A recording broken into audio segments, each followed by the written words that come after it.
Dear students, in the last two videos, I explained two methods of national income, namely value-added method and expenditure method.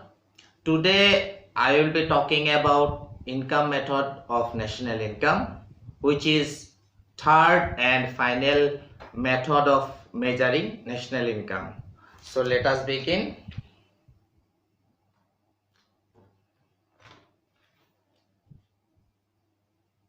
First of all, I would like to give you a brief idea about this method. This method measures national income from the side of payments to the primary factors of production in the form of rent, wages, interest, and profits for their productive services in an accounting year. So simply we can say that income method calculates national income based on the flow of factor revenues. We know that there are four factors of production associated with every productive activity. These are land, labor, capital, and entrepreneur. Labor receives their wages, the land gets rent, capital accrues interest, and entrepreneurship gets profit. Each earning through the individual means. Apart from that, self-employed individuals like doctors, CAs, advocates, etc. Employ their own capital and labor. Thus, their income is regarded as mixed income. Therefore, in income method, the national income is measured in terms of these factor payments. Therefore, on the PowerPoint screen, in the second paragraph, I have written that this method enables us to understand the contribution made by different factors of production in an economy. To make you understand easily, let me now speak on components of factor incomes. In the current slide, I have mentioned about 5 components of factor incomes, namely compensation of employees, rent and royalty, interest, profit, and finally mixed income. Compensation of employees means the amount paid to employees by the employer for rendering productive services, which includes all the payments and benefits which the employees receive directly or indirectly from the employer. Secondly, rent and royalty. As we know, rent is that part of national income which arises from ownership of land and building.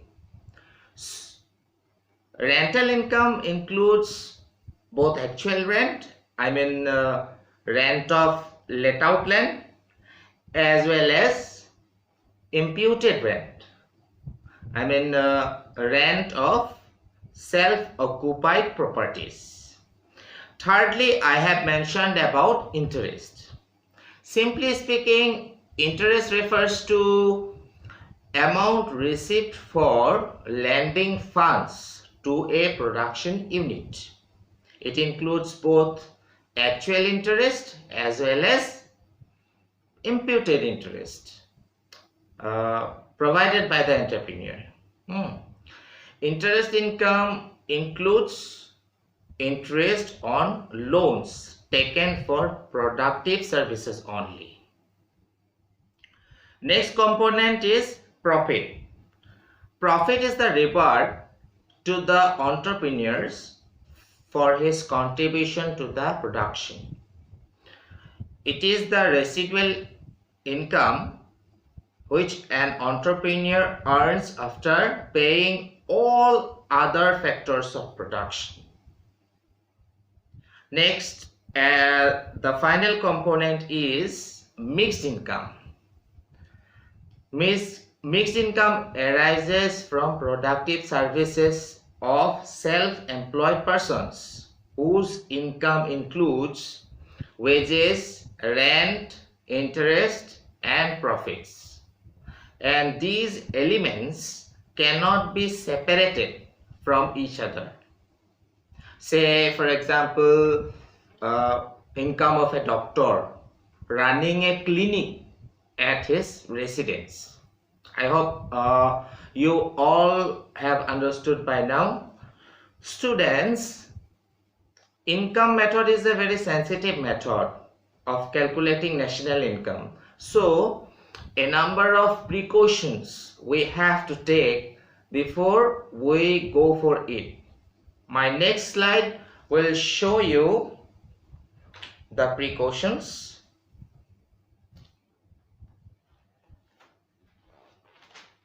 First of all, I have mentioned about transfer income, like scholarships, old age pension, unemployment allowance, donations, because such receipts are not connected with any productive activity and there is no value addition. Next, second-hand good. Income from sale of second-hand goods should not be included in national income, as their original sale has already been counted. If they are included again, it will lead to double counting, and you already know what is double counting. If there is double counting, then there will be overestimation of national income. And debentures should not be included because this does not contribute to current goods and services. Let me change the slide. Windfall gains are not included because there is no productive activity connected with them. However, imputed values are included. Why? Because these are productive activities add to the flow of goods and services. Payments out of past savings are not included because they do not add to the current flow of goods and services. And finally, indirect taxes are not included. However, you have to bear in mind one thing, that indirect taxes are not included when you calculate national income at factor cost. But in case you are calculating at market price, then you have to include the indirect taxes. I believe that if we do a practical now, things will be more clear. So let us do a practical.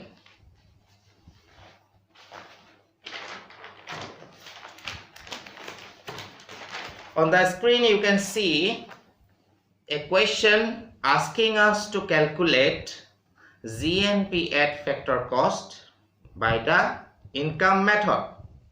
Perhaps you remember that in my previous class also I used this same example for the expenditure method.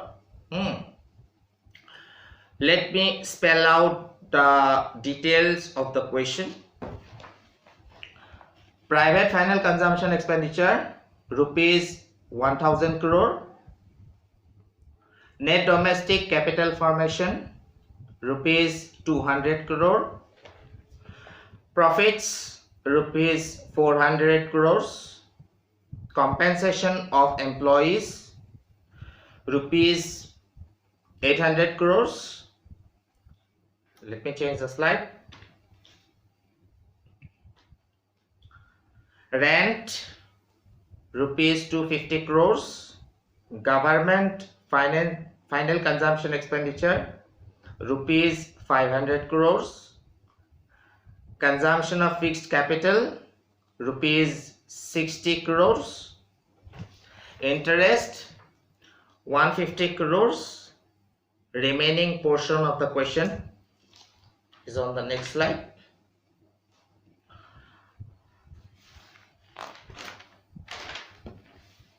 Net current transfers from row means rest of the world, minus 80 crores. NFIA, that means net factor income from abroad, minus 10 crores. Net exports minus 20, and NIT, net indirect tax, is rupees 80 crores. So with this information, what we have to do, we have to calculate the GNP at factor cost by using income method. Okay. Now, as I already told you in my previous class, that when you are using expenditure method, then you have to total the expenditures, and today we are using income method. So what we have to do, we have to total the incomes. Okay, for totaling the incomes, we have to find out of these 12 particulars only the incomes, and we have to omit the other irrelevant particulars. Okay, so let me change the slide. So here you can see GNP at factor cost is equal to profits plus compensation of employees plus rent plus consumption of fixed capital plus interest plus NFI. Let me clarify you one thing, why these items are considered here excluding the other items. Profit is obviously an income. Compensation of employees, it is also an income. Okay. Rent, it is also an income. Okay. Consumption of fixed capital. What is consumption of fixed capital?